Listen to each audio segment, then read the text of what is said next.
Hello students, myself Dr. Amit Juneja and I welcome you all in this lecture of economics। ਤਾਂ ਅੱਜ ਦਾ ਜਿਹੜਾ ਆਪਣਾ topic ਹੈ ਉਹ ਹੈ ਸੰਤੁਲਨ ਦੀਆਂ ਕਿਸਮਾਂ। ਸੰਤੁਲਨ ਦੀਆਂ ਕਿਸਮਾਂ ਕਰਨ ਤੋਂ ਪਹਿਲਾਂ ਆਪਾਂ ਇਹ ਦੇਖਾਂਗੇ ਕਿ ਸੰਤੁਲਨ ਹੁੰਦਾ ਕੀ ਚੀਜ਼ ਹੈ। देखो जो आप थोड़ी जी वड्डियां क्लासां जावांगे तो आपां ना उहदे च संतुलन दियां तीन विशेषतावां दसियां जाणगियां। मतलब भी संतुलन जिहड़ा है जदों भी आपां किसी चीज नूं कहांगे उहदे च तीन खासियत होणियां जरूरी हुंदियां ने। एक हुंदा है एग्जिस्टेंस, एक हुंदा है स्टेबिलिटी, एक हुंदा है यूनिकनेस। एग्जिस्टेंस मतलब जिस भी चीज नूं संतुलन कह रहे हो, एग्जिस्टेंस मतलब उनकी होंद होनी चाहिए, मतलब वो नजर आना चाहिए। दूजा स्टेबिलिटी यानी कि स्थिरता, मतलब जिन्हों भी संतुलन कह रहे हो वो स्थिर होना चाहिए। तीसरा है यूनिकनेस, यूनिकनेस मतलब एक होना चाहिए। ਆਪਾਂ ਇਹਨਾਂ ਤਿੰਨਾਂ ਵਿਸ਼ੇਸ਼ਤਾਵਾਂ ਵਿੱਚੋਂ ਫਿਲਹਾਲ ਸਿਰਫ ਇੱਕ ਵਿਸ਼ੇਸ਼ਤਾ ਯੂਜ਼ ਕਰਾਂਗੇ, ਉਹ ਹੋਏਗੀ यूनिकनेस यानी कि एक होना। यानी संतुलन दी पहली खासियत है कि वो की हुंदा है, हमेशा एक हुंदा है। मतलब जदों भी आपां कोई भी डायग्राम बनावांगे उनदे विच आपां संतुलन दिखावांगे तां संतुलन दा हमेशा तुहानू एक ही बिंदु नजर आएगा। संतुलन कदे भी दो नहीं हो सकते। हुण संतुलन हुंदा की चीज है?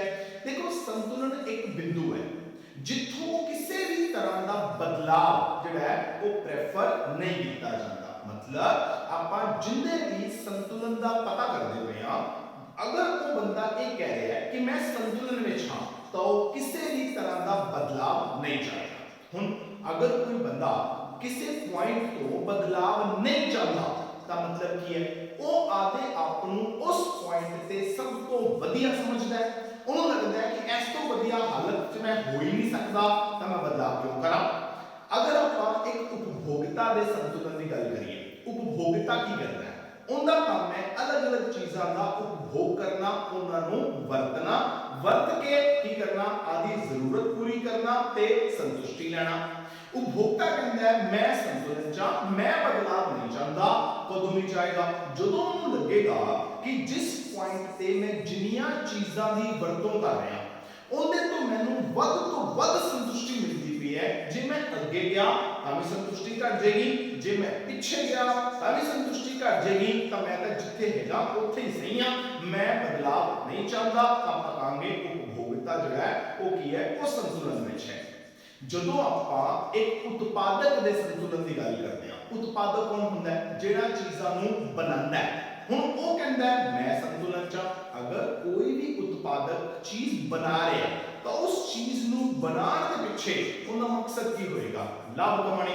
हुण वो कहता है मैं संतुलन च, मतलब मैं बदलाव नहीं चाहता। मतलब उन्हें लगता है कि जिन्नियां चीज़ां मैं बना रहा उनके तो जो मैनूं लाभ हो रहे हैं वो वध तो वध हो रहे हैं।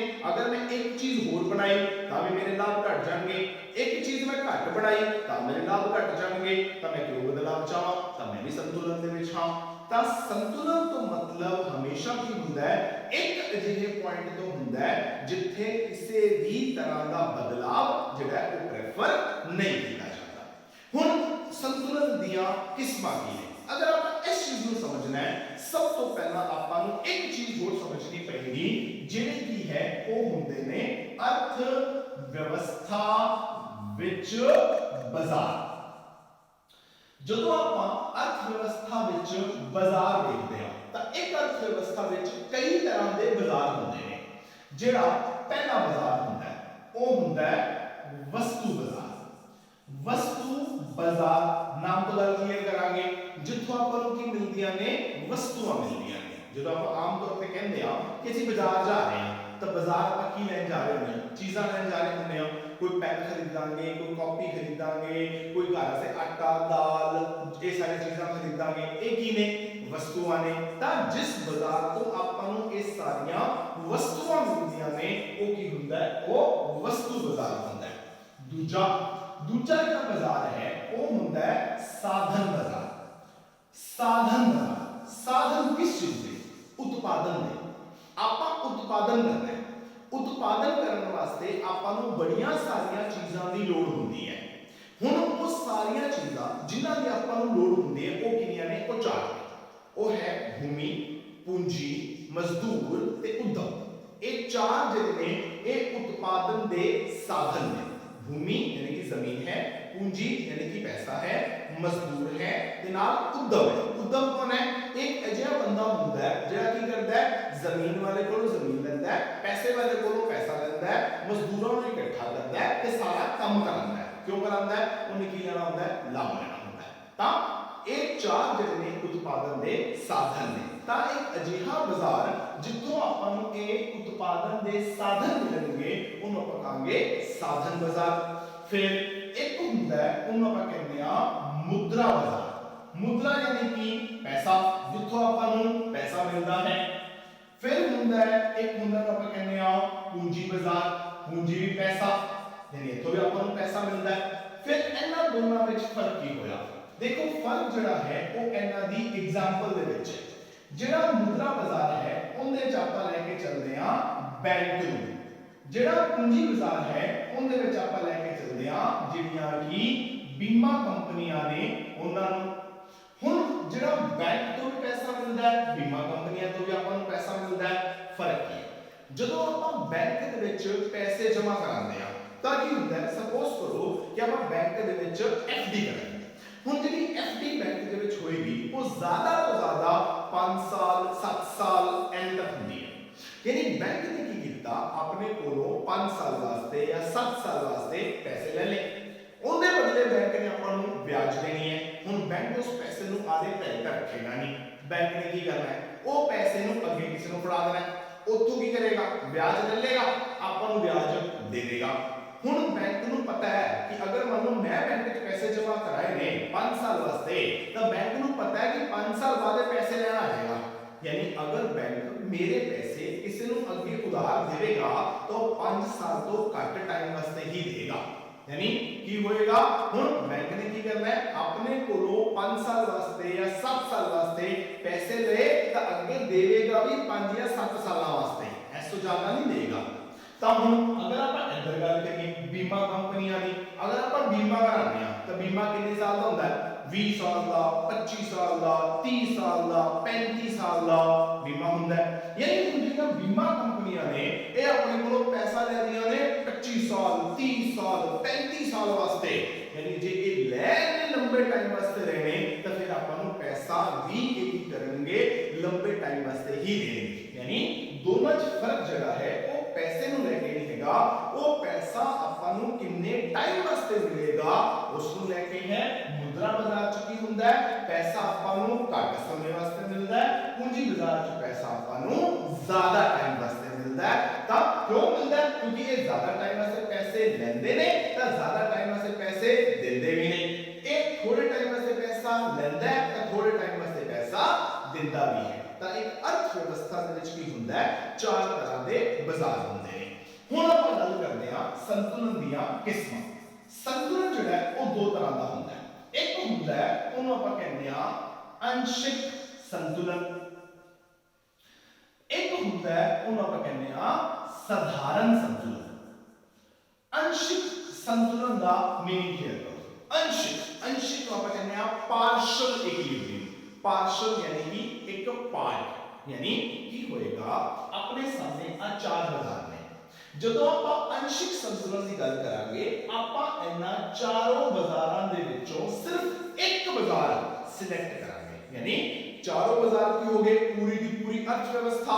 ਆਪਾਂ ਦਾ ਅੰਸ਼ਿਕ ਯਾਨੀ ਕਿ ਪਾਰਸ਼ਲ ਮਤਲਬ ਪਾਰਟ, ਇੱਕ ਹਿੱਸਾ। ਇਹਨੇ ਕੀ ਕਰਨਾ ਹੈ? संतुलन का पता करना है, पर पूरी दी पूरी अर्थव्यवस्था विच नहीं, मतलब सारे दे सारे बाजारां विच नहीं, बल्कि उन्हां दे एक हिस्से दे विच। यानी अगर मान लो ये कहता है कि मैं वस्तु बाजार दे विच संतुलन का पता करांगा, फिर की करेगा? एक साधन बाजार, मुद्रा बाजार, पूंजी बाजार नूं स्थिर मान लेगा। यानी अंशिक संतुलन च आपां की करदे हां? पूरी दी पूरी अर्थव्यवस्था दे विच संतुलन का पता नहीं करते, उस अर्थव्यवस्था दे एक हिस्से एक ਪਾਰਟ ਦੇ ਵਿੱਚ ਆਪਾਂ ਸੰਤੁਲਨ ਦਾ ਪਤਾ ਕਰਦੇ ਹਾਂ। ਹੁਣ ਆਪਾਂ ਕਿੰਨੇ ਹਿੱਸੇ ਲੈ ਰਹੇ ਹਾਂ? ਇੱਕ। ਤਾਂ ਸੋਚੋ ਵੀ ਇੱਕ ਦੀ ਗੱਲ ਆਪਾਂ ਕਿਹੜੇ ਅਰਥ ਸ਼ਾਸਤਰ ਵਿੱਚ ਕਰਦੇ ਹਾਂ? ਮਾਈਕਰੋ ਅਰਥ ਸ਼ਾਸਤਰ ਯਾਨੀ ਕਿ ਵਿਅਸ਼ਟੀ ਅਰਥ ਸ਼ਾਸਤਰ ਦੇ ਵਿੱਚ। ਯਾਨੀ ਜਿਹੜਾ ਆਪਣਾ ਅੰਸ਼ਿਕ ਸੰਤੁਲਨ ਹੈ ਉਹਦਾ ਸੰਬੰਧ ਕਿਹਦੇ ਨਾਲ ਹੋ ਗਿਆ? ਵਿਅਸ਼ਟੀ ਅਰਥ ਸ਼ਾਸਤਰ ਦੇ ਨਾਲ। ਅਗਰ ਆਪਾਂ ਇੱਧਰ ਆਈਏ, ਇਹ ਕਹਿੰਦੇ ਦਾ ਸਧਾਰਨ ਸੰਤੁਲਨ ਹੈ, ਇਹਨੂੰ ਆਪਾਂ ਇੰਗਲਿਸ਼ ਵਿੱਚ ਕਹਿੰਦੇ ਆ ਜਨਰਲ ਇਕੁਇਲਿਬ੍ਰੀਅਮ। ਜਨਰਲ ਹੈ, ਸਧਾਰਨ ਹੈ। ਸਧਾਰਨ ਮਤਲਬ ਇਹਨੇ ਕੀ ਕਰਨਾ ਹੈ? ਇਹਨੇ ਅਲੱਗ-ਅਲੱਗ ਹਿੱਸਿਆਂ ਨੂੰ ਲੈ ਕੇ ਨਹੀਂ ਚੱਲਣਾ, ਯਾਨੀ ਇਹਨੇ ਸੰਤੁਲਨ ਪਤਾ ਕਰਨਾ ਹੈ। ਇਹ ਹੈਗਾ ਤਾਂ ਇਹ ਵੀ ਸੰਤੁਲਨ ਹੈ, ਪਰ ਇਹ ਜਦੋਂ ਸੰਤੁਲਨ ਪਤਾ ਕਰੇਗਾ ਅਰਥ ਵਿਵਸਥਾ ਦੇ ਇੱਕ ਹਿੱਸੇ ਦਾ, ਇੱਕ ਭਾਗ ਦਾ ਸੰਤੁਲਨ ਪਤਾ ਨਹੀਂ ਕਰਨਾ। ਇਹਨੇ ਕੀ ਕਰਨਾ ਹੈ? ਇਹਨਾਂ ਚਾਰੋਂ ਬਾਜ਼ਾਰਾਂ ਨੂੰ ਇਕੱਠਾ ਲੈ ਲੈਣਾ ਹੈ, ਉਹਨਾਂ ਸਾਰਿਆਂ ਦਾ ਇਕੱਠਾ ਸੰਤੁਲਨ ਜਿਹੜਾ ਹੈ ਉਹ ਪਤਾ ਕਰੇਗਾ, ਕਿਸੇ ਵੀ ਚੀਜ਼ ਨੂੰ ਸਥਿਰ ਨਹੀਂ ਮੰਨੇਗਾ। ਹੁਣ ਜਦੋਂ ਆਪਾਂ ਸਾਰੇ ਦੇ ਸਾਰੇ ਹੀ ਲੈ ਲਏ, ਮਤਲਬ ਕੀ ਹੋ ਗਿਆ? ਆਪਾਂ ਪੂਰੀ ਦੀ ਪੂਰੀ ਅਰਥ ਵਿਵਸਥਾ ਲੈ ਗਏ। ਹੁਣ ਪੂਰੀ ਦੀ ਪੂਰੀ ਅਰਥ ਵਿਵਸਥਾ ਦੇ ਵਿੱਚ ਸੰਤੁਲਨ ਦਾ ਪਤਾ ਲੱਗ ਰਿਹਾ ਹੈ, ਤਾਂ ਪੂਰੀ ਦੀ ਪੂਰੀ ਅਰਥ ਵਿਵਸਥਾ ਦਾ ਸੰਬੰਧ ਕਿਹਦੇ ਨਾਲ ਹੁੰਦਾ ਹੈ? ਸਮਸ਼ਟੀ ਅਰਥ ਸ਼ਾਸਤਰ ਦੇ ਨਾਲ। ਯਾਨੀ ਕਿ ਜਿਹੜਾ ਸਧਾਰਨ ਸੰਤੁਲਨ ਹੈ ਉਹਦਾ ਸੰਬੰਧ ਕਿਹਦੇ ਨਾਲ ਹੈ? ਸਮਸ਼ਟੀ ਅਰਥ ਸ਼ਾਸਤਰ ਦੇ ਨਾਲ। ਇਹ ਕਈ ਵਾਰੀ ਛੋਟੇ ਕੁਐਸਚਨ ਦੇ ਵਿੱਚ ਆ ਜਾਂਦਾ ਹੈ। ਤਾਂ ਅੰਸ਼ਿਕ ਸੰਤੁਲਨ ਕਿਹਦੇ ਨਾਲ ਸੰਬੰਧ ਰੱਖਦਾ ਹੈ? ਵਿਅਸ਼ਟੀ ਅਰਥ ਸ਼ਾਸਤਰ ਦੇ ਨਾਲ। ਜਿਹੜਾ ਸਧਾਰਨ ਸੰਤੁਲਨ ਹੈ ਉਹ ਕਿਹਦੇ ਨਾਲ ਸੰਬੰਧ ਰੱਖਦਾ ਹੈ? ਸਮਸ਼ਟੀ ਅਰਥ ਸ਼ਾਸਤਰ ਦੇ ਨਾਲ। ਅੰਸ਼ਿਕ ਕੀ ਕਰਾਂਗੇ? ਚਾਰ ਬਾਜ਼ਾਰ ਨੇ, ਵਸਤੂ, ਸਾਧਨ, ਮੁਦਰਾ ਤੇ ਪੂੰਜੀ। ਉਹਨਾਂ ਚਾਰਾਂ ਦੇ ਵਿੱਚੋਂ ਇੱਕ ਹਿੱਸੇ ਦਾ ਸੰਤੁਲਨ ਪਤਾ ਕਰਾਂਗੇ, ਬਾਕੀ ਤਿੰਨ ਹਿੱਸਿਆਂ ਨੂੰ ਕੀ ਕਰਾਂਗੇ? ਸਥਿਰ ਮੰਨ ਲਾਂਗੇ। ਇਹਦੇ ਕੀ ਕਰਾਂਗੇ? ਸਾਰੇ ਦੇ ਸਾਰਿਆਂ ਦਾ ਇਕੱਠਾ ਸੰਤੁਲਨ ਪਤਾ ਕਰਾਂਗੇ, ਕਿਸੇ ਨੂੰ ਵੀ ਆਪਾਂ ਸਥਿਰ ਨਹੀਂ ਮੰਨਾਂਗੇ, ਤਾਂ ਇਹ ਆਪਣਾ ਸੰਤੁਲਨ ਜਿਹੜਾ ਉਹ ਹੋ ਜਾਂਦਾ ਹੈ। ਹੁਣ ਆਪਾਂ ਗੱਲ ਕਰਦੇ ਹਾਂ ਦੋ ਤਰ੍ਹਾਂ ਦੇ ਅਰਥ ਸ਼ਾਸਤਰ ਦੀ, ਜੋ ਕਿ ਹੈ ਵਿਅਸ਼ਟੀ ਤੇ ਸਮਸ਼ਟੀ। ਅਗਰ ਆਪਾਂ ਇਹ ਕਹਿੰਦੇ ਹਾਂ ਵੀ ਇਹ ਦੋ ਤਰ੍ਹਾਂ ਦਾ ਅਰਥ ਸ਼ਾਸਤਰ ਹੈ, ਤਾਂ ਇਹ ਆਮ ਤੌਰ ਤੇ ਦਿਮਾਗ ਦੇ ਵਿੱਚ ਆ ਜਾਂਦਾ ਹੈ ਵੀ ਇਹ ਦੋਨੋਂ ਅਰਥ ਸ਼ਾਸਤਰ ਜਿਹੜੇ ਨੇ ਉਹ ਕਿਹੜੇ ਨੇ? ਵੱਖਰੇ ਵੱਖਰੇ ਨੇ। ਪਰ ਇਹ ਦੋਨੋਂ ਅਰਥ ਸ਼ਾਸਤਰ ਵੱਖਰੇ ਵੱਖਰੇ ਨਹੀਂ ਹੈਗੇ, ਇਹ ਇੱਕ ਦੂਜੇ ਦੇ ਨਾਲ ਜੁੜੇ ਹੋਏ ਨੇ। ਮਤਲਬ ਦੋਨੋਂ ਇੱਕ ਦੂਜੇ ਤੇ ਨਿਰਭਰ ਕਰਦੇ ਨੇ। ਮੈਂ ਕਿਹਾ ਵੀ ਦੋਨੋਂ ਇੱਕ ਦੂਜੇ ਤੇ ਨਿਰਭਰ ਕਰਦੇ ਨੇ। ਮਤਲਬ ਪਹਿਲੇ ਪੁਆਇੰਟ ਆਪਾਂ ਕੀ ਗੱਲ ਕਰਾਂਗੇ ਕਿ ਜਿਹੜਾ ਵਿਅਸ਼ਟੀ ਅਰਥ ਸ਼ਾਸਤਰ ਹੈ ਉਹ ਕਿੰਦੇ ਤੇ ਨਿਰਭਰ ਕਰਦਾ ਹੈ? ਕਿੰਦੇ ਤੇ? ਸਮਸ਼ਟੀ ਅਰਥ ਸ਼ਾਸਤਰ ਤੇ। ਪਹਿਲਾਂ ਆਪਾਂ ਇਸ ਚੀਜ਼ ਨੂੰ ਪ੍ਰੂਵ ਕਰਾਂਗੇ, ਫਿਰ ਆਪਾਂ ਕਹਾਂਗੇ ਵੀ ਜਿਹੜਾ ਸਮਸ਼ਟੀ ਅਰਥ ਸ਼ਾਸਤਰ ਹੈ ਉਹ ਨਿਰਭਰ ਕਰਦਾ ਹੈ ਕਿੰਦੇ ਤੇ? ਵਿਅਸ਼ਟੀ ਅਰਥ ਸ਼ਾਸਤਰ ਤੇ। यानी ਜਿਹੜਾ ਵਿਅਸ਼ਟੀ ਹੈ ਉਹ ਸਮਸ਼ਟੀ ਤੇ ਨਿਰਭਰ ਕਰਦਾ ਹੈ, ਜਿਹੜਾ ਸਮਸ਼ਟੀ ਹੈ ਉਹ ਵਿਅਸ਼ਟੀ ਤੇ ਨਿਰਭਰ ਕਰਦਾ ਹੈ। ਕਿਵੇਂ ਕਰਦਾ ਹੈ? ਆਪਾਂ ਉਸ ਚੀਜ਼ ਨੂੰ ਐਕਸਪਲੇਨ ਕਰਦੇ ਹਾਂ। ਸਭ ਤੋਂ ਪਹਿਲਾਂ ਗੱਲ ਕਰਦੇ ਹਾਂ ਵਿਅਸ਼ਟੀ ਨਿਰਭਰ ਕਰਦਾ ਹੈ ਸਮਸ਼ਟੀ, यानी एक चीज निर्भर करती है किंदे ते? पूरी की पूरी अर्थव्यवस्था ते। एग्जांपल लेंदे आ, एक बैंक किन्नियां ब्याजां देगा, ਇਹ ਨਿਰਭਰ ਕਰਦਾ ਹੈ ਕਿ ਪੂਰੀ ਦੀ ਪੂਰੀ ਅਰਥ ਵਿਵਸਥਾ ਦੇ ਵਿੱਚ ਵਿਆਜ ਕਿੰਨੀ ਚਲਦੀ ਪਈ ਹੈ। ਪੂਰੀ ਦੀ ਪੂਰੀ ਅਰਥ ਵਿਵਸਥਾ ਸਮਸ਼ਟੀ। ਇੱਕ ਬੈਂਕ ਦੀ ਵਿਆਜ ਨਿਰਭਰ ਕਰਦੀ ਹੈ ਪੂਰੀ ਦੀ ਪੂਰੀ ਅਰਥ ਵਿਵਸਥਾ 'ਚ ਵਿਆਜ ਕਿੰਨੀ ਚਲਦੀ ਪਈ ਹੈ। ਇੱਕ ਕੰਪਨੀ ਆਦੇ ਮਜ਼ਦੂਰਾਂ ਨੂੰ ਕਿੰਨੀ ਮਜ਼ਦੂਰੀ ਦੇਵੇਗੀ, ਉਹ ਇਸ ਗੱਲ ਤੇ ਨਿਰਭਰ ਕਰਦਾ ਹੈ ਕਿ ਪੂਰੀ ਦੀ ਪੂਰੀ ਅਰਥ ਵਿਵਸਥਾ ਦੇ ਵਿੱਚ ਮਜ਼ਦੂਰੀਆਂ ਕਿੰਨੀਆਂ ਚੱਲ ਰਹੀਆਂ ਨੇ। ਹੁਣ ਇੱਕ ਕੰਪਨੀ, ਇੱਕ ਬੈਂਕ ਜਿਹੜਾ ਹੈ ਉਹ ਪੂਰੀ ਦੀ ਪੂਰੀ ਅਰਥ ਵਿਵਸਥਾ ਵਿੱਚ ਜੋ ਚੱਲ ਰਿਹਾ ਹੈ ਉਹਦੇ ਤੋਂ ਵੱਖਰਾ ਤਾਂ ਉਹ ਜਾ ਨਹੀਂ ਸਕਦਾ। ਹੁਣ ਮੈਂ ਕਹਾਂ ਕਿ ਇੱਕ ਦੁਕਾਨਦਾਰ ਇਹ ਕਹਿ ਰਿਹਾ ਹੈ ਕਿ ਅੱਜ ਤਾਂ ਬੜੀ ਮੰਦੀ ਹੈ, ਇਹਦਾ ਮਤਲਬ ਕੀ ਹੋਏਗਾ?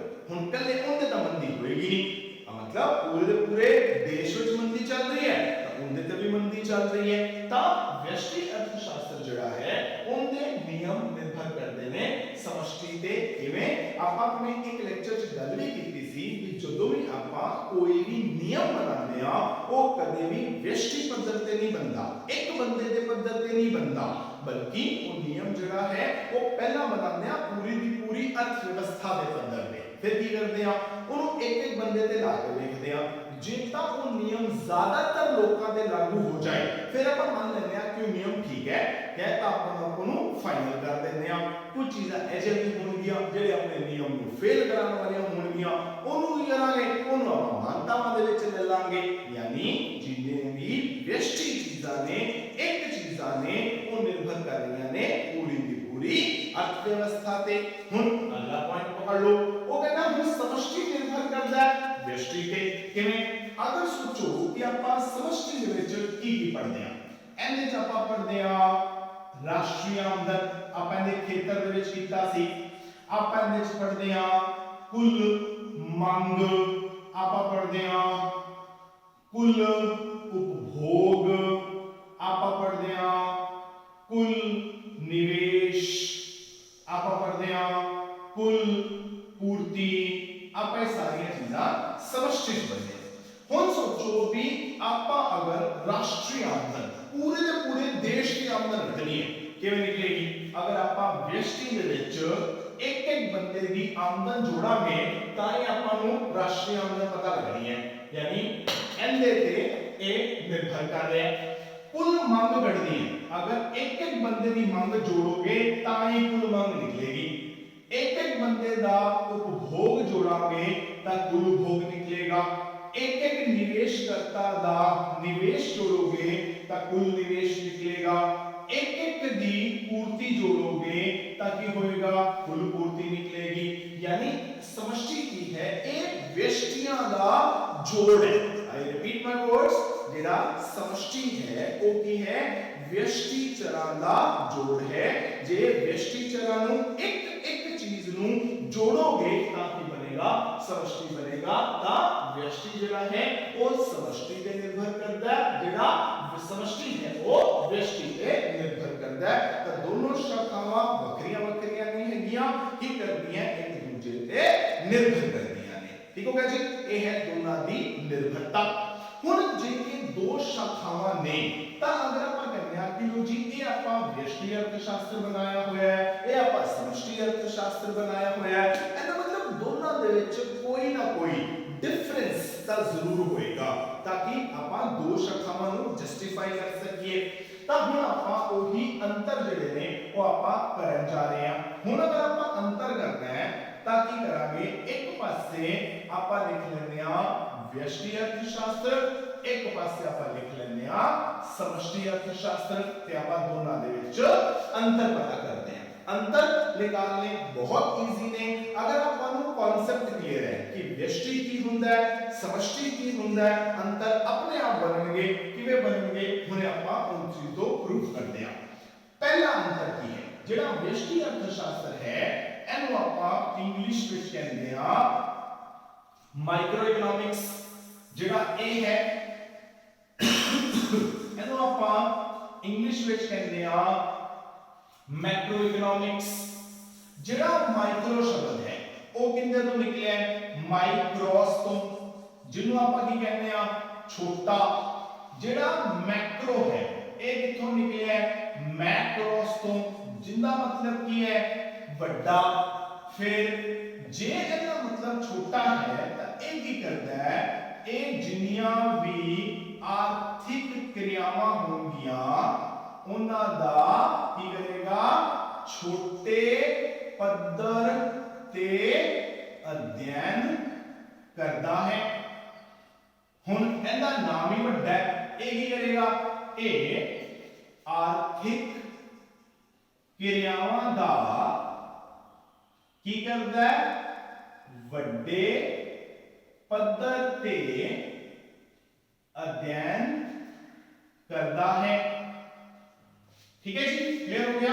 हुन ਇਹਦੇ ਆਪਾਂ ਅਗਰ एग्जांपल ਲਈਏ ਇਧਰ ਆਪਾਂ ਕੀ ਪੜ੍ਹਦੇ ਆ? ਮੰਗ, पूर्ति, निवेश, आमदन, ठीक है, बाजार, कीमत। आप ये पढ़ते हैं इधर भी पढ़ते हैं, इधर आप पढ़ते हैं इधर मांगता है, इधर की हो जाएगा कुल मांग, इधर पूर्ति है इधर की हो जाएगी कुल पूर्ति, इधर निवेश है इधर की हो जाएगा कुल निवेश, इधर आमदन है इधर की हो जाएगी राष्ट्रीय आमदन, इधर बाजार है तो इधर की हो जाएगी अर्थव्यवस्था, क्योंकि अब पूरी की पूरी अर्थव्यवस्था का अध्ययन करना है। इधर कीमत है तो इधर की हो जाएगा साधारण कीमत पद्धत, ये इधर हो जाएगा। हुन इधर अगर आप गल करिए तो इधर आपने बाजार की गल की है तो इधर जो इंपॉर्टेंस रखेगा वो रखेगा बाजार। इधर की होएगा बाजार की भूमिका की होएगी महत्वपूर्ण होएगी। इधर जिहड़ी है वो हुंदी है सरकार की भूमिका महत्वपूर्ण। क्यों ਆਪਾਂ इस चीज का मीनिंग जिहड़ा है वो क्लियर करते हैं।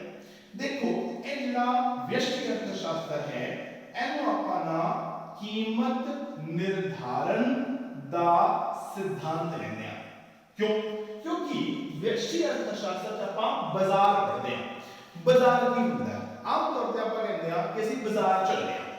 बाजार ਜਦੋਂ ਜਾਂਦੇ ਆ ਤਾਂ ਆਪਣੇ ਦਿਮਾਗ ਵਿੱਚ ਹੁੰਦਾ ਹੈ ਕਿ ਇੱਕ ਦੁਕਾਨ ਤੇ ਜਾਵਾਂਗੇ ਤੇ ਬੜੀਆਂ ਸਾਰੀਆਂ ਚੀਜ਼ਾਂ ਪਈਆਂ ਹੋਣਗੀਆਂ ਜਿਹਨੂੰ ਅਸੀਂ ਬਾਜ਼ਾਰ ਕਹਿੰਦੇ ਆ। ਪਰ ਇਕਨੋਮਿਕਸ ਦੇ ਵਿੱਚ ਬਾਜ਼ਾਰ ਦਾ ਮਤਲਬ ਥੋੜਾ ਜਿਹਾ ਵੱਖਰਾ ਹੈ। ਜਿਹੜਾ ਬਾਜ਼ਾਰ ਹੈ ਉਹ ਹਰੇਕ ਚੀਜ਼ ਦਾ ਵੱਖਰਾ ਵੱਖਰਾ ਹੁੰਦਾ ਹੈ। मतलब अगर ये मार्कर ਇਹਦਾ ਬਾਜ਼ਾਰ ਅਲੱਗ ਹੈ, शर्ट का बाजार अलग है, स्पेक्स का बाजार अलग है, व्हाइट बोर्ड का बाजार अलग है। जिन्नियां चीज़ां होंदियां ने उन्ने ही बाजार होंदे हैं। ठीक है क्यों क्योंकि सोचो अगर मैं कहना कि ये मार्कर जेड़ा है वो पहले नालों महंगा हो गया, ਇਹਦਾ मतलब ये नहींगा कि मैं खंड पहले नालों घट खान लग पावां, यानी खंड का आधा बाजार है, मार्कर का आधा बाजार है। ठीक है ਤਾਂ ਆਪਾਂ ਨੇ ਇੱਕ ਵਰਡ ਪੜਾਂਗੇ ਜਦੋਂ ਆਪਾਂ ਅੱਗੇ ਜਾਵਾਂਗੇ ਉਹਨੂੰ ਆਪਾਂ ਨਾਮ ਦੇਾਂਗੇ ਬਾਜ਼ਾਰ ਦਾ ਆਕਾਰ। ਹੁਣ ਬਾਜ਼ਾਰ ਦਾ ਆਕਾਰ ਇਹ ਨਹੀਂ ਹੈਗਾ ਕਿ ਬਾਜ਼ਾਰ ਕਿੱਡਾ ਵੱਡਾ, मतलब एक ਥਾਂ ਤੇ 5 ਦੁਕਾਨਾਂ ਨੇ ਉਹ ਛੋਟਾ ਬਾਜ਼ਾਰ ਹੋ ਗਿਆ, ਇੱਕ ਥਾਂ ਤੇ 20 ਦੁਕਾਨਾਂ ਨੇ ਤਾਂ ਵੱਡਾ ਬਾਜ਼ਾਰ ਹੋ ਗਿਆ, ਐਵੇਂ ਨਹੀਂ ਹੁੰਦਾ। ਬਾਜ਼ਾਰ ਦੇ ਆਕਾਰ ਦਾ ਮਤਲਬ ਜਿਹੜਾ ਹੈ ਉਹ ਹੈ ਬਾਜ਼ਾਰ ਦੇ ਵਿੱਚ ਚੀਜ਼ਾਂ ਕਿੰਨੀਆਂ ਨੇ, ਕਿਉਂਕਿ ਮੈਂ ਹੁਣੇ ਗੱਲ ਕੀਤੀ ਕਿ ਹਰੇਕ ਚੀਜ਼ ਦਾ ਆਪਣਾ ਬਾਜ਼ਾਰ ਹੈ। ਜਿੰਨੀਆਂ ਚੀਜ਼ਾਂ ਜ਼ਿਆਦਾ ਉਹਨੇ ਬਾਜ਼ਾਰ ਜ਼ਿਆਦਾ ਤਾਂ ਉਹਨਾਂ ਬਾਜ਼ਾਰ ਕੀ ਹੋ ਜਾਏਗਾ ਵੱਡਾ, ਜਿੰਨੀਆਂ ਚੀਜ਼ਾਂ ਘੱਟ ਉਹਨੇ ਬਾਜ਼ਾਰ ਘੱਟ ਉਹਨਾਂ ਬਾਜ਼ਾਰ ਦਾ ਆਕਾਰ ਕੀ ਹੋ ਜਾਏਗਾ ਛੋਟਾ। यानी मैं कहूँ कि आज तो 50 साल पहला चीज़ां घट होंदियां सी तो बाजार का आकार छोटा होंदा सी, हुण चीज़ां बहुत ज़्यादा ने तो हुण बाजार का आकार की हो गया वड्डा हो गया। तो ਇਹਦੇ ਚ ਆਪਾਂ ਕੀ ਕਰਦੇ ਆ व्यष्टि ਚ ਆਪਾਂ बाजार ਦਾ ਧਿਆਨ ਕਰਦੇ ਆ। बाजार ਚ ਕੀ ਮਿਲੇਗਾ ਆਪਾਂ ਨੂੰ, ਵਸਤੂਆਂ ਮਿਲਣਗੀਆਂ, ਸੇਵਾਵਾਂ ਮਿਲਣਗੀਆਂ, ਹਰੇਕ ਵਸਤੂ ਦੀ ਹਰੇਕ ਸੇਵਾ ਦੀ ਕੀ ਹੋਏਗਾ ਇੱਕ ਕੀਮਤ ਹੋਏਗੀ। ਤਾਂ ਇਹਨੂੰ ਆਪਾਂ ਕੀਮਤ ਨਿਰਧਾਰਨ ਦਾ ਸਿਧਾਂਤ ਕਹਿੰਦੇ ਆ, ਕਿਉਂਕਿ ਬਾਜ਼ਾਰ ਚ ਆਪਾਂ ਕੀ ਕਰਦੇ ਆ ਕੀਮਤ ਨਿਰਧਾਰਿਤ ਕਰਦੇ ਆ। ਤਾਂ ਕੀਮਤ ਕਿਹਨੇ ਨਿਰਧਾਰਿਤ ਕਰਨੀ ਹੈ ਬਾਜ਼ਾਰ ਨੇ, ਤਾਂ ਇਹਦੇ ਵਿੱਚ ਕੀ ਹੈ ਬਾਜ਼ਾਰ ਦੀ ਭੂਮਿਕਾ ਮਹੱਤਵਪੂਰਨ ਹੈ। ਇਹਦੇ ਚ ਆਪਾਂ ਕੀ ਕਰਦੇ ਆ, ਇਹਦੇ ਚ ਆਪਾਂ ਦੇਖੋ ਪੜਿਆ ਅਰਥਵਿਵਸਥਾ। ਹੁਣ ਅਰਥਵਿਵਸਥਾ ਦੇ ਵਿੱਚ ਆਪਾਂ ਚਾਹੁੰਦੇ ਆ ਕਿ ਆਪਣੀ ਅਰਥਵਿਵਸਥਾ ਦਾ ਵਿਕਾਸ ਹੋਵੇ। जे आप चाहते हैं कि अपनी अर्थव्यवस्था का विकास होवे, मतलब अपना देश आगे बढ़े, वो किस गल पे निर्भर करता है, वो इस गल पे निर्भर करता है कि लोगों की आमदन कितनी है। जेता लोगों की आमदन ज्यादा है, लोगों को पैसा ज्यादा है, तो मैं कहूंगा लोग बड़े खुशहाल ने, तो देश विकसित है। हुण आमदन कितनी होगी वो इस गल पे निर्भर करता है कि रोजगार कितना है, क्योंकि जितना रोजगार ज्यादा होएगा उन्ना लोगों को काम ज्यादा मिलेगा, उन्नी उन्ना दी आमदन भी ज्यादा होएगी। हुण कितना रोजगार मिलेगा वो इस गल पे निर्भर करता है कि सरकार दियां रोजगार संबंधी नीतियां केजी भी की सरकार कुछ ऐसे स्टेप ले रही है जिन्ना रोजगार बढ़े। जे रोजगार बढ़ेगा आमदन अपने आप बढ़ जानी है, लोगों को पैसे आ जाने हैं, लोगों ने चीज़ां खरीदनियां शुरू कर देनी है, लोगों का जीवन स्तर ऊंचा हो जाएगा, देश का विकास हो जाएगा। और रोजगार कितना होएगा इस गल ਨੂੰ डिसाइड करेगी कौन, सरकार। यानी ਇਹਨੂੰ ਆਪਾਂ ਆਮਦਨ ਤੇ ਰੋਜ਼ਗਾਰ ਦਾ ਸਿਧਾਂਤ ਕਹਿੰਦੇ ਆ। ਆਮਦਨ ਕਿੰਨੀ ਮਿਲੇਗੀ ਲੋਕਾਂ ਨੂੰ, ਕਿੰਨੇ ਲੋਕਾਂ ਨੂੰ ਰੋਜ਼ਗਾਰ ਮਿਲੇਗਾ, ਇਹ ਕੌਣ ਡਿਸਾਈਡ ਕਰੇਗਾ, ਇਹ ਸਰਕਾਰ ਡਿਸਾਈਡ ਕਰੇਗੀ। ਤਾਂ ਇੱਧਰ ਕੀ ਹੁੰਦਾ ਹੈ ਸਰਕਾਰ ਦੀ ਭੂਮਿਕਾ ਜਿਹੜੀ ਹੈ ਉਹ ਮਹੱਤਵਪੂਰਨ ਹੁੰਦੀ ਹੈ। ਫਿਰ ਅਗਰ ਆਪਾਂ ਇੱਧਰ ਆ ਜੀ अब हमने टॉपिक दिता भी जेड़ा समष्टि अर्थशास्त्र है उनदे च आपां अंशिक संतुलन जेड़ा है उनदा अध्ययन करदे आ। जेड़ा व्यष्टि अर्थशास्त्र है उनदे आपां किंदा अध्ययन करदे आ साधारण संतुलन दा अध्ययन करते हैं। हुणे ਆਪਾਂ एक ਹੋਰ टॉपिक ਕੀਤਾ कि जेड़ा व्यष्टि अर्थशास्त्र है, व्यष्टि अर्थशास्त्र की करदा है समष्टि अर्थशास्त्र ते निर्भर करता है। ठीक है, इधर आप की लिख सकते हैं, इधर आप लिख सकते हैं कि जेड़ा समष्टि अर्थशास्त्र है वो की करता है, वो व्यष्टि अर्थशास्त्र ते निर्भर करता है। ये भी एक डिफरेंस हो गया कि वो उनदे ते निर्भर करता है, ये इनदे ते निर्भर करता है। फिर जेड़ा व्यष्टि है, व्यष्टि अर्थशास्त्र ए मन के चलता है कि समष्टि चर जेड़े ने ओ स्थिर रहंदे हन। इधर अगर लिखांगे, मैं लिखांगा कि समष्टि अर्थशास्त्र ए मन के चलता है कि व्यष्टि चर स्थिर रहंदे हन। मतलब जेड़ा व्यष्टि अर्थशास्त्र है वो ये मान के चलता है कि जेड़े समष्टि चर ने वो स्थिर रहंदे ने। जेड़ा समष्टि अर्थशास्त्र है वो ये मान के चलता है कि व्यष्टि चर स्थिर रहंदे ने। हुण एक किवें है, आपां इहनूं एक एग्जांपल तो समझांगे। हुण आपां वो एग्जांपल जेड़ी है वो लैण लगे हां। हुण आपां जेड़ी एग्जांपल लवांगे वो आपां लवांगे उत्पादन दी ते उत्पादन दे साधनां। आपां नूं पता है कि अगर आपां उत्पादन कराना है उहदे वास्ते आपां नूं उत्पादन दे साधनां दी लोड़ है। हुण उत्पादन दे चार साधन हुंदे ने, आपां हुणे थोड़ी देर पहला गल कीती। एक हुंदी है भूमि, फिर हुंदा है पूंजी यानी कि पैसा, भूमि मतलब जमीन, फिर हुंदा है मजदूर ते लास्ट हुंदा है उद्यम।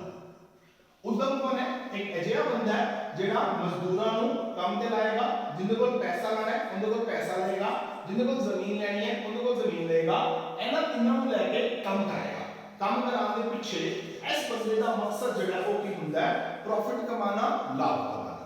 हुण आपां इन्हां चार लोकां कोलों उत्पादन करवाया, उत्पादन करा के बाजार विच बेचिया, पैसे मिले। हुण जे पैसे मिले तां ये चार लोकी ये कहणगे भी तुसीं उत्पादन करा के साडी मदद नाल बाजार च बेचिया, पैसे कमाए ने, हुण सानू भी पैसे दिओ। जेड़ा जमीन वाला है वो की मंगेगा? लगान। जिंदे कोल पैसा लिया सी वो मंगेगा ब्याज। जेड़ा मजदूर है वो मंगेगा मजदूरी, ते जेड़ा उद्यम है बाकी जो बचेगा वो की हो जाएगा उनका लाभ। हुण अपने कोल चार उत्पादन दे साधन जेड़े ने वो नजर आ रहे। जे तां मैं इन्हां चारां नूं वखरा वखरा लगा, इनू अलग, इनू अलग, इनू अलग ते इनू अलग, फिर तां हैगे ने व्यष्टि। मैं सब नूं अलग अलग ले रहा, एक एक एक एक, फिर तां व्यष्टि है। जे मैं इन्हां सारां नूं जोड़ देवां तो बन जाएगा समष्टि। हुण किवें? मान लो कि जमीन के बदले लगान दिता 100 रुपए, जिंदे कोल पैसा लिया सी उन्होंने ब्याज दिती 100 रुपए दी, मजदूर नूं मजदूरी दिती 200 रुपए दी, तां आ उद्यम करता दा लाभ हो गया 100 रुपए। आ 100 व्यष्टि है, 100 व्यष्टि है, 200 व्यष्टि है, 100 व्यष्टि। हुण आपां क्या सी जे आपां व्यष्टि जोड़ दिए ते की आएगा? समष्टि। व्यष्टियां नूं जोड़ दिंदे आ तां जोड़ लाया तां आ गया 500, ये आ गया समष्टि। हुण ये चारों की सी, ये अपने आप दे विच व्यष्टि सी। हुण सोचो भी ये 500 जोड़ किवें आया, यानी ये समष्टि किवें आया? जदों मैं इन्हां चारां नूं जोड़िया, हुण मैं इन्हां चारां नूं जोड़ के सकिया, जदों मैं मान लिया भी ये 100 ते स्थिर है, ਇਹ ਵੀ 100 ਤੇ ਸਥਿਰ ਹੈ, ਇਹ 200 ਤੇ ਸਥਿਰ ਹੈ, ਇਹ 100 ਤੇ ਸਥਿਰ ਹੈ। ਜਦੋਂ ਮੈਂ ਮੰਨ ਲਿਆ ਤਾਂ ਹੀ 500 ਜੋੜਾ ਹੈ। ਜੇ ਇਹ 100 ਇਹ 200 ਇਹ 100 ਲਗਾਤਾਰ ਉੱਪਰ ਨੀਚੇ ਬਦਲ ਰਹੇ ਹੁੰਦੇ, ਜਿਵੇਂ ਉਹ ਸ਼ੇਅਰ ਮਾਰਕੀਟ ਜਾਂਦੀ ਹੈ ਨਾ, ਕਦੇ ਉੱਪਰ ਕਦੇ ਨੀਚੇ, ਕਦੇ ਉੱਪਰ ਕਦੇ ਨੀਚੇ, ਕਦੇ ਉੱਪਰ ਕਦੇ ਨੀਚੇ, ਅਗਰ ਇਹ ਲਗਾਤਾਰ ਬਦਲ ਰਹੇ ਹੁੰਦੇ ਤਾਂ ਕੀ ਇਹ ਜੋੜ ਹੋ ਸਕਦਾ? ਕਦੇ ਵੀ ਨਹੀਂ। ਹੁਣ ਸਮਸ਼ਟੀ ਕਹਿੰਦਾ ਹੈ ਮੈਂ ਆਦਾ ਜੋੜ ਪ੍ਰਾਪਤ ਕਰਨਾ ਹੈ। ਹੁਣ ਮੈਂ ਆਦਾ ਜੋੜ ਉਦੋਂ ਹੀ ਪ੍ਰਾਪਤ ਕਰ ਪਾਉਂਗਾ ਜਦੋਂ ਇਹ ਚਾਰੋਂ ਵਿਅਸ਼ਟੀ ਜਿਹੜੇ ਨੇ ਉਹ ਕੀ ਹੋਣਗੇ? ਸਥਿਰ ਹੋਣਗੇ। ਯਾਨੀ ਸਮਸ਼ਟੀ ਨੇ ਮੰਨ ਲਿਆ ਕਿ ਜੇ 500 ਉੱਤਰ ਚਾਹੀਦਾ ਹੈ, ਇਹਨਾਂ ਚਾਰਾਂ ਨੂੰ ਸਥਿਰ ਹੋਣਾ ਪਏਗਾ, ਤਾਂ ਹੀ ਜੋੜ ਲੱਗੇਗਾ, ਤਾਂ ਹੀ 500 ਆਏਗਾ। ਇਹ ਹੈ ਪਹਿਲਾ ਐਸਪੈਕਟ। ਦੂਜਾ ਕੀ ਹੋ ਸਕਦਾ ਹੈ? ਸਪੋਜ਼ ਕਰੋ ਕਿ ਆਪਾਂ ਨੂੰ ਆ ਚੀਜ਼ ਨਹੀਂ ਪਤਾ, ਆਪਾਂ ਨੂੰ ਟੋਟਲ ਪਤਾ ਹੈ ਕਿ ਟੋਟਲ 500 ਹੈ, ਉਹ ਸਮਸ਼ਟੀ। ਹੁਣ ਆਪਾਂ 500 ਨੂੰ ਇਹਨਾਂ ਚਾਰ ਹਿੱਸਿਆਂ ਦੇ ਵਿੱਚ ਵੰਡਣਾ। ਮੈਂ ਕਿਹਾ ਨਹੀਂ ਕਰਦੇ ਆ, 500 ਆਪਣੇ ਕੋਲ ਹੈਗੇ ਨੇ, ਇਹਨੂੰ 100 ਦੇ ਦਿੰਦੇ ਆ, ਇਹਨੂੰ ਵੀ 100 ਦੇ ਦਿੰਦੇ ਆ, ਇਹਨੂੰ 200 ਦੇ ਦਿੰਦੇ ਆ, ਇਹਨੂੰ 100 ਦੇ ਦਿੰਦੇ ਆ, ਤਾਂ ਜੋੜ ਲਾਵਾਂਗੇ ਤਾਂ ਕੀ ਹੋ ਜਾਏਗਾ? 500 ਆ ਜਾਏਗਾ। ਹੁਣ ਸੋਚੋ ਵੀ ਇਹ ਇਹਨੂੰ 100 ਇਹਨੂੰ 100 ਇਹਨੂੰ 200 ਇਹਨੂੰ 100 ਕਦੋਂ ਦੇ ਪਾਇਆ? ਜਦੋਂ ਮੈਂ ਮੰਨ ਲਿਆ ਵੀ ਆ ਕੀ ਹੈ? 500 ਫਿਕਸ ਹੈ। ਜੇ ਸੋਚੋ ਵੀ ਇਹ 500 ਬਦਲ ਰਿਹਾ ਹੁੰਦਾ, ਇਹ ਲਗਾਤਾਰ ਉੱਪਰ ਨੀਚੇ ਹੋ ਰਿਹਾ ਹੁੰਦਾ, ਤਾਂ ਕੀ ਇਹਨਾਂ ਚਾਰਾਂ ਦੇ ਵਿੱਚ ਇਹਨੂੰ ਵੰਡਣਾ ਪੋਸੀਬਲ ਹੁੰਦਾ? ਕਿਉਂਕਿ ਜੇ 500 ਫਿਕਸ ਸੀ ਤਾਂ ਹੀ ਇਹਨਾਂ ਚਾਰਾਂ ਦੇ ਵਿੱਚ ਵੰਡੀ ਪਾਇਆ। ਜੇ ਫਿਕਸ ਨਾ ਹੁੰਦਾ ਤਾਂ ਇਹ ਚਾਰਾਂ ਦੇ ਵਿੱਚ ਵੰਡੀ ਨਹੀਂ ਸਕਦਾ ਸੀ। ਯਾਨੀ ਹੁਣ ਆਪਾਂ ਜਿਹੜੇ ਵਿਅਸ਼ਟੀ ਨੇ ਉਹਨਾਂ ਨੇ ਇਹ ਮੰਨਿਆ ਵੀ ਜੇ ਅਸੀਂ ਚਾਰਾਂ ਨੇ ਆਪਦਾ ਇਕੱਲਾ ਹਿੱਸਾ ਲੈਣਾ ਹੈ ਤਾਂ ਕੀ ਕਰਨਾ ਪਏਗਾ? ਸਮਸ਼ਟੀ ਨੂੰ 500 ਤੇ ਸਥਿਰ ਹੋਣਾ ਪਏਗਾ। यानी व्यष्टि ने ये मान लिया कि समष्टि जो है वो की है स्थिर है। यानी समष्टि ने ये मान लिया कि जब मैनू कटना है तो एना चार नु स्थिर होना पड़ेगा। तब व्यष्टि मान के चलता है कि समष्टि स्थिर है, ते समष्टि मान के चलता है कि व्यष्टि स्थिर है। ऐसी व्यष्टि ते समष्टि अर्थशास्त्र दे विच अंतर ਤਾਂ ਇੱਥੇ ਹੀ ਆਪਣਾ ਚੈਪਟਰ ਜਿਹੜਾ ਹੈ ਉਹ ਕੰਪਲੀਟ ਹੋ ਜਾਂਦਾ ਹੈ। ਉਮੀਦ ਹੈ ਤੁਹਾਨੂੰ ਲੈਕਚਰ ਜਿਹੜਾ ਹੈ ਉਹ ਸਮਝ ਆਇਆ ਹੋਵੇਗਾ। ਅਗਰ ਕੋਈ ਚੀਜ਼ ਨਾ ਸਮਝ ਆਈ ਹੋਵੇ ਤਾਂ ਕਮੈਂਟ ਬਾਕਸ 'ਚ ਜ਼ਰੂਰ ਲਿਖਿਆ ਜੇ, ਤੁਹਾਡੇ ਡਾਊਟ ਜਿਹੜੇ ਨੇ ਉਹ ਜ਼ਰੂਰ ਕਲੀਅਰ ਕੀਤੇ ਜਾਣਗੇ। ਚੈਨਲ ਨੂੰ ਸਬਸਕ੍ਰਾਈਬ ਜ਼ਰੂਰ ਕਰੋ ਤੇ ਉੱਪਰ ਜਿਹੜਾ ਬੈਲ ਆਈਕਨ ਬਣਿਆ ਹੈ ਉਹਨੂੰ ਕਲਿੱਕ ਜ਼ਰੂਰ ਕਰਨਾ ਤਾਂ ਕਿ ਜਦੋਂ ਹੀ ਕੋਈ ਵੀ ਨਵਾਂ ਵੀਡੀਓ ਪਾਇਆ ਜਾਏ ਤਾਂ ਤੁਹਾਨੂੰ ਉਹਦੀ ਨੋਟੀਫਿਕੇਸ਼ਨ ਜਿਹੜੀ ਹੈ ਉਹ ਆਪਣੇ ਆਪ ਆ ਜਾਏ। ਤੁਹਾਨੂੰ YouTube ਤੇ ਆ ਕੇ ਚੈਨਲ ਜਿਹੜੇ ਆਪਣੇ ਨਵੇਂ ਲੈਕਚਰਸ ਹੋਣਗੇ ਉਹ ਲੱਭਣ ਦੀ ਲੋੜ ਨਹੀਂ ਪਏਗੀ। ਤੁਹਾਨੂੰ ਆਪਣੇ ਆਪ ਤੁਹਾਡੇ ਜਿਹੜੇ ਮੈਸੇਜ ਬਾਕਸ ਹੈ ਉਹਦੇ 'ਚ ਨੋਟੀਫਿਕੇਸ਼ਨ ਆ ਜਾਏਗੀ। ਤਾਂ ਚੈਨਲ ਜ਼ਰੂਰ ਸਬਸਕ੍ਰਾਈਬ ਕਰਿਆ ਜੇ ਤੇ ਨਾਲ ਦੇ ਨਾਲ ਉੱਪਰ ਬੈਲ ਆਈਕਨ ਜਿਹੜਾ ਹੈ ਉਹਨੂੰ ਜ਼ਰੂਰ ਕਲਿੱਕ ਕਰਿਆ ਜੇ। Thank you very much.